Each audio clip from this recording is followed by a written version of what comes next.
कैसी चल रही है लोकसभा चुनाव की तैयारी? ये बहुत उत्साह नहीं है मतलब चुनाव को लेकर। जी, एक जाति से दूसरे जाति को लड़ाने की कोशिश कर, उसका प्रभाव इस लोकसभा चुनाव को देखने को मिलेगा। और लाखों की लाख संख्या में लोग आए थे और पूरा जीडीपी बढ़ गया था। विकास हुआ है या नहीं? रिफाइनरी अगर विस्तारीकरण हो रहा है, फायदा हमको भी होना चाहिए। यहाँ पे पेप्सी के गेट के सामने में आंदोलन करने वाला हूँ कि यहाँ पे लोकल तरह से रोजगार मिले।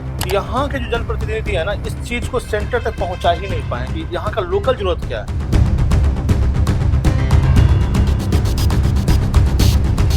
नमस्कार, आप देख रहे हैं केवी न्यूज नेटवर्क। आपके साथ मैं रक्षंदा भारद्वाज। ऐसे तो ये किसी परिचय के मोहताज नहीं है, फिर भी मैं आपको बताना चाहूंगी कि आज हमारे साथ हमारे स्टूडियो में आए हैं डॉक्टर सोनू शंकर। ये आरजेजेपी राष्ट्रीय जनजन पार्टी के सचिव हैं और साथ ही साथ ये भूमियार ब्राह्मण एकता मंच के सदस्य भी हैं। आइए इनसे कुछ खास बातचीत करते हैं। स्वागत है आपका। आपका भी और आपके दर्शकों का भी। केवी स्टूडियो के माध्यम से आपने मुझे यहाँ बुलाया, इसके लिए मैं आपको धन्यवाद करता हूँ। जी, कैसी चल रही है लोकसभा चुनाव की तैयारी? लोकसभा चुनाव चूंकि हमने यहाँ कैंडिडेट दिया नहीं है और तो यहाँ हमारी तैयारी तो कुछ है नहीं, तो हम लोग बस चुनाव को देख रहे हैं कि किधर जा रहा है किधर नहीं जा रहा है। तो वोटर साइलेंट है, हम देखते हैं किधर का रुख करता है ये, उसके बाद फिर नतीजा ही वेट करेंगे हम लोग। 4 लोकसभा में नहीं तो लग रहा है कि विधानसभा में। विधानसभा 4 जून रिजल्ट आता है, उसके बाद 1.5 साल का समय हमको लगता है बचेगा विधानसभा के लिए। तो उसका तो अभी हम लोग तैयारी शुरू कर रहे हैं, तब तैयारी तो कर ही रहे हैं, साथ में इस चुनाव के बाद उसमें अच्छी तरह से फिर जो होता है हम लोग करेंगे उसमें फिर। जी, हाल ही में आपने भूमियार ब्राह्मण समाज का सम्मेलन करवाया था, बहुत सारे लोग एकजुट हुए थे भूमियार ब्राह्मण समाज के। हाँ, नहीं उसमें वो काफी सफल प्रोग्राम रहा था और मैसेज जो जहाँ हम लोग को देना था तो बहुत बहुत दूर तक वो मैसेज गया था और उसका प्रभाव इस लोकसभा चुनाव को देखने को मिलेगा। जहाँ जहाँ से हमको हमारे जो भी पारंपरिक सीट थी जो हम हमेशा लड़ते रहे, चाहे लोकसभा में 7 सीट जिस पे हम लड़ते थे हमेशा, जो रेगुलर सीट थी हमारी, उसको घटा के हमको 3 पर ला दिया गया। जी, तो इस बात का दुख हमने उस भूमियार ब्राह्मण एकता मंच का जो कार्यक्रम होता है उससे भी हमने उठाया था। और अभी का जो वोटिंग हो रहा है, आप देखिएगा कि वोटर बहुत साइलेंट हो गए, बहुत उत्साह नहीं है मतलब चुनाव को लेकर। जी, तो अब जहाँ पे भी कैंडिडेट उनको अपने समाज का मिल रहा है तो वो उसको वोट कर रहे हैं। अब नतीजा तो खैर नतीजा बताया तो लग रहा है कि भूमियार समाज के जो लोग हैं वो लग उधर हम ही जा रहे हैं। नहीं, हमको तो लग रहा है कि जागृत हुए हैं जागृत हुए हैं। और अच्छा कैंडिडेट रहता है ना तो उसके लिए वो फिर वोट करेंगे और खुल के वोट कर रहे हैं। अब जहाँ उनको लगा कि मेरे समाज का है वहाँ वोट कर रहे हैं। पहले होता था कि बिखर जाते थे लोग जी, कि जैसे कि लोग पहले ही सोचते थे कि ये बीजेपी का ही है वोटर, कोर वोटर बीजेपी का है। सही में जो हमारा समाज है वो हमेशा कोर वोटर रहा बीजेपी का, बिना कुछ लोभ लाभ के वो उसमें वोट करता था। अभी लोग जागृत हुआ है कि भाई जो मुद्दा हम लोग का है, चाहे वो रिजर्वेशन लेके भी है, 10% आरक्षण तो उन्होंने दिया है, लेकिन जो उम्र सीमा में छूट होती है वो नहीं मिला, फीस में जो कटौती होनी चाहिए वो नहीं मिला, तो लोग रुष्ट हैं उस बात से। अभी कुछ दिन पहले इन्होंने 75% के लगभग आरक्षण बढ़ा दिया। आरक्षण तो अब बढ़ाते जा रहे हैं, लेकिन किस समाज को उससे ज्यादा हानि होगी या किस समाज को अब ज्यादा लाभ देने की कोशिश कर रहे हैं। मैं आरक्षण के खिलाफ नहीं हूँ जी, लेकिन मैं हमेशा ये कहता हूँ आरक्षण 2 आदमियों के बीच में होना, 2 समुदाय के बीच होना चाहिए, एक गरीब और एक अमीर। जो गरीब है उसको आप दीजिए, चाहे किसी जाति से आता हो, किसी धर्म से आता हो, और अमीर को जो मतलब उसको चाहिए ही नहीं, तो क्यों हम उसको दे रहे हैं आरक्षण। तो आरक्षण जाति में द्वेष पैदा कर रहा है, एक जाति से दूसरे जाति को लड़ाने की कोशिश कर रहा है। तो हमेशा मेरा मानना है, हमेशा या हम लोग अभी मानते हैं कि आरक्षण 2 ही तरह का होना चाहिए, गरीब और अमीर। बाकी सरकार सोचे, हम लोग इस पद पे अभी कार्यरत हैं और चाहेंगे कि ऐसा भविष्य में हो। जी, इसके लिए हम लोग मेहनत कर रहे हैं और एक माध्यम था हमारा जो सम्मेलन हमने बेगूसराय में किया था और चर्चा का विषय बना हुआ था बेगूसराय में, या ऊपर दिल्ली तक खबर गई थी, इतना बड़ा प्रोग्राम इन्होंने किया है, जो कि पहले माना जा रहा था कि 1000 भीड़ भी नहीं आएगी इसमें, और लाखों की लाख संख्या में लोग आए थे और पूरा जीडीपी बढ़ गया था।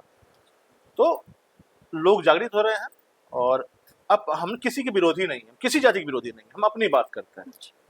और अपनी बात करना और अपनी जात पे गर्व करना, चाहे किसी जाति का हो, उसका हक है, और वो चाहे किसी धर्म का हो, वो अपनी जात पे गर्व करे। जी, क्या लगता है 5 साल के सांसदीय कार्यकाल में विकास हुआ है या नहीं हुआ है? देखिए, जहाँ तक विकास की बात करेंगे तो विकास का पैमाना भी होता है। अब पैमाना ये अगर है कि आर्थिक तौर पे बेगूसराय क्षेत्र बढ़ा है, तो हाँ, इंडस्ट्री यहाँ आई है। बहुत सारी, चाहे पेप्सी हो जाए, चाहे रिफाइनरी का विस्तारीकरण जो हो रहा है वो हो जाए, या अन्य कंपनी में सुन रहा हूँ, अन्य मेडिकल कॉलेज की बात होती है, जो मीडिया बहुत लोग जानते नहीं, बनना शुरू हो गया है। ये तो विकास हो रहा है, लेकिन आम आदमी को कितना उससे फायदा हो रहा है या लोकल को कितना फायदा हो रहा है, उस बात पे थोड़ा सा असमंजस में हूँ। क्योंकि अब चाहे अगर रिफाइनरी का विस्तारीकरण हो रहा है, तो यहाँ के लोकल को कितना उससे फायदा हो रहा है। क्योंकि मैं भी रिफाइनरी से जुड़ा हुआ हूँ, तो मुझे लगता है कि बाहरी का प्रवेश ज़्यादा यहाँ हो रहा है, यहाँ के लोकल का, बेगूसराय के जो लोकल है या उस गांव के, मतलब जो रिफाइनरी है उसके इर्द गिर्द जो गांव है, जी, क्योंकि अभी आप देख रहे होंगे बेगूसराय सबसे पॉल्यूटेड शहर में अभी आ रहा है। उसके इर्द गिर्द जो भी गाँव है, जो रिफाइनरी जहाँ बसा हुआ है, सोचिए कि उनको क्या लाभ हो रहा है उससे। क्या फ्री की बिजली मिल रही है वहाँ पे? क्या फ्री पानी मिल रहा है? क्या उनको फ्री में शिक्षा मिल रहा है? जबकि रिफाइनरी का ये काम था कि कम से कम 8 किलोमीटर के रेडियस में उसको ये सब बुनियादी सुविधा जो होती है वो देना चाहिए। तब झेलेंगे हम उसका जो धुआं और पॉल्यूशन सबसे ज़्यादा उसके आसपास जो, वही नहीं झेलेगा, और हमें उसके बदले में कुछ नहीं मिल रहा है। तो रिफाइनरी अगर विस्तारीकरण हो रहा है तो फायदा हमको भी होना चाहिए। जी, हम मरे और वो प्रगति करे तो वो विकास हम नहीं मानते। लोकल को आप रोजगार दीजिए। पेप्सी में, या पेप्सी तो खुला है, देखिए उसमें लोकल को रोजगार नहीं मिला। और इस लोकसभा के बाद मैं वहाँ पे एक आंदोलन भी करने वाला हूँ कि भाई यहाँ पे पेप्सी के गेट के सामने मैं आंदोलन करने वाला हूँ कि यहाँ पे लोकल को रोजगार मिले। उसके मतलब मैं आए दिन लोग वहाँ पे मेरे पास ये समस्या लेके आते हैं कि हम लोग को वहाँ पे जी, रोजगार नहीं मिल रहा। तो अब बेगूसराय अगर प्रगति करता है, यहाँ से गवर्नमेंट को टैक्स जाता है, तो ठीक है, गवर्नमेंट को मिल रहा है, हम लोग को क्या मिल रहा है उससे? ये कहना कि बेगूसराय डेवलपमेंट का पैमाना होना चाहिए, वो सरकार तय कर दे। तो उसमें अगर विकास हो रहा है आपका तो ठीक है, हमारा तो कुछ नहीं हो रहा है। जी। आशुतोष कुमार के बहुत करीबी हैं आप। जी जी, आशुतोष कुमार बड़े भाई समान है मेरे वो। जी, और इस बार लोकसभा चुनाव में दिख नहीं रहे आप। नहीं दिख रहे हैं वो, जहानाबाद से मतलब एक बढ़िया कॉन्टेस्ट में है वो। यहाँ आए और फिर चले गए। नहीं तो अब यहाँ तो अभी मुद्दा हो रहा है ना वही कि बाहरी वर्सेस लोकल का। जी, तो यहाँ थे नहीं वो तो जहानाबाद के थे। जी, तो जहाँ पे थे वहाँ से चुनाव लड़ रहे हैं वो, और चुनाव ताकत से लड़ रहे हैं। कल उनका नॉमिनेशन है, हम लोग यहाँ से जा रहे हैं। अभी तक हम लोग चूंकि वहाँ गए नहीं, कि उनका आग्रह था कि बाहर से लोग आएंगे तो लोग कहेंगे कि बाहरी ताकत दिख रहा है। वहाँ के लोकल का ही ताकत उनको दिखाना था, और वो दिखा रहे हैं, गांव गांव घूम रहे हैं, बहुत ज़्यादा प्यार मिल रहा है उनको, जी, और अच्छे मार्जिन से वो वहाँ जीतेंगे। जी। ये हम लोग का विश्वास है, और वहाँ की जनता मालिक है जो करे। तो मैं जहानाबाद की जनता से भी अपील करूँ कि वो एक सही कैंडिडेट है, आपका लोकल है, वो बहुत ना पैसे नेता के घर से पैदा हुआ है, वो जमीन से जुड़ा हुआ आदमी है, उसको वोट करें और उसको जिताएं। जी। वो इस व्यक्ति, जी जी, वो व्यक्ति आपका विकास करेगा। इस बार लोकसभा चुनाव में 3 चेहरे देखने को मिल रहे हैं।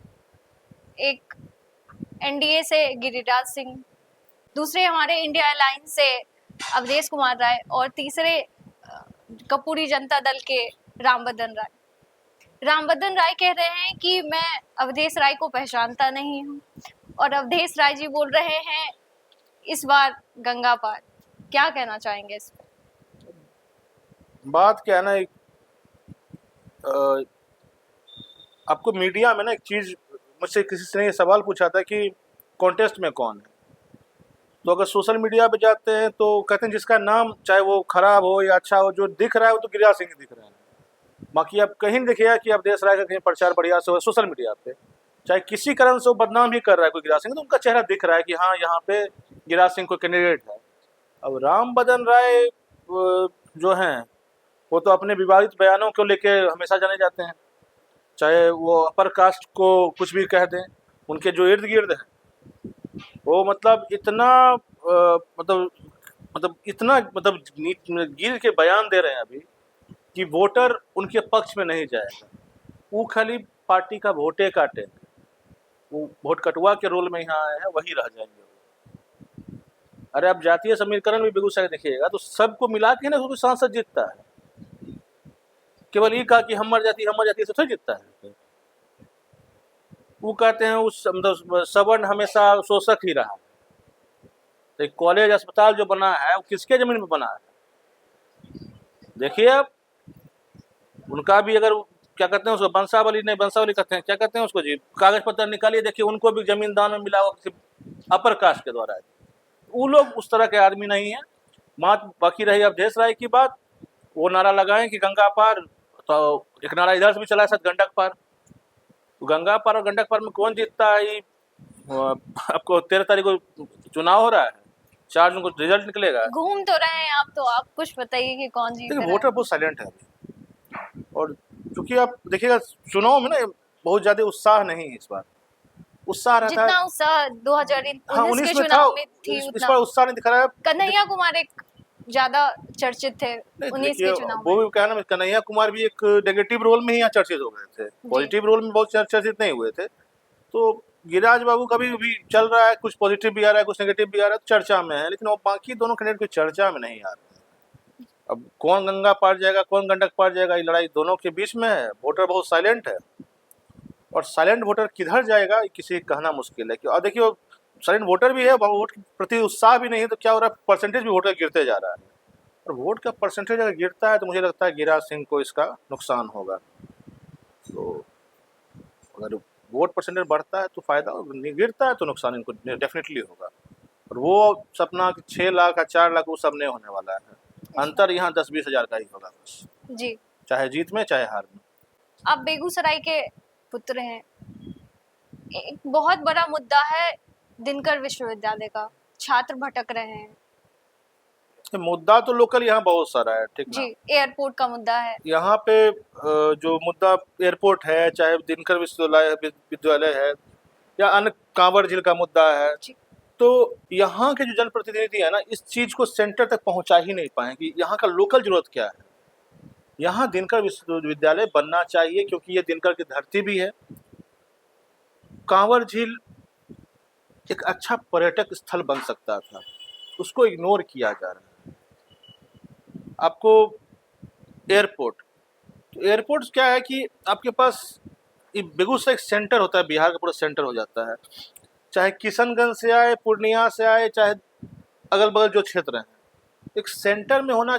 अब किशनगंज का आदमी आपको पटना नहीं जाएगा, पूर्णिया सब उसके नज़दीक पड़ेगा। पूर्णिया में पता नहीं चालू हुआ है कि नहीं हुआ है, सुने थे कि उद्घाटन हो गया, चालू हुआ है कि नहीं पता अभी तक। क्योंकि तो उसके लिए इर्द गिर्द क्षेत्र के लिए बेगूसराय एक बहुत बड़ा हब बनता है एयरपोर्ट अगर रहता तो। और चूँकि इंडस्ट्रियल एरिया है तो यहाँ से फ्लाइट, मतलब यहाँ से लोग हमेशा जाते हैं, पटना चले जाएँ या दरभंगा चले जाएँ, तो यहाँ रहने पर उनको सुविधा मिलता है इस चीज़ का। तो जब जैसे जैसे इसका इंडस्ट्रियल हब बनेगा और रिक्वायरमेंट उसका बढ़ेगा, और यहाँ पे होना चाहिए, जगह उपलब्ध है, और उपलब्ध नहीं तो केंद्र सरकार, राज्य सरकार इसको उपलब्ध कराए या जल्दी से जल्दी यहाँ पे एयरपोर्ट खोले। दिनकर विश्वविद्यालय के बन जाने से छात्रों का जितने विषय हैं उस पर पढ़ाई शुरू हो जाएगा। बहुत सारा आज भी लोग दरभंगा जाते हैं किसी काम के लिए, मतलब अपना जो सर्टिफिकेट निकालने के लिए। यहाँ पे दिनकर का जन्मभूमि है, तो यहाँ पे दिनकर का विश्वविद्यालय उनका, और बहुत पुरानी मांग है। इसको लेके कितने बार लोग सांसद लोग से मिले हैं, चाहे आज से नहीं, आज 10-15-20 साल से मांग चल रही है। अब क्या वजह है इसका पूरा नहीं हो पा रहा है, लेकिन चूंकि दिनकर की धरती है तो यहाँ दिनकर विश्वविद्यालय बनना चाहिए था। बेगूसराय अगर इंडस्ट्रियल एरिया है तो आपको कांवर झील का भी हो जाता, तो एक आपको एक पर्यटक स्थल के रूप में डेवलपमेंट होता है, और अच्छा खासा रोजगार वहाँ पे मिलता लोगों को। रोजगार देने कैसे दिया जाए, इस चीज पे सरकार अगर फोकस करती है तो वो भी एक रोजगार का माध्यम था। क्योंकि सरकारी वैकेंसी उतना नहीं है, अब तो आप जॉब क्रिएट कर सकते हैं, तो जॉब वहाँ क्रिएट होगा, और वहाँ जो मछुआरे हैं आसपास के, उनका एक जीवन शैली बदलेगा। तो यही है बस। आपका बहुत बहुत धन्यवाद, आपने अपना कीमती वक्त दिया। आपको और रोशन सर को भी धन्यवाद कि आपने मुझे यहाँ बुलाया जी।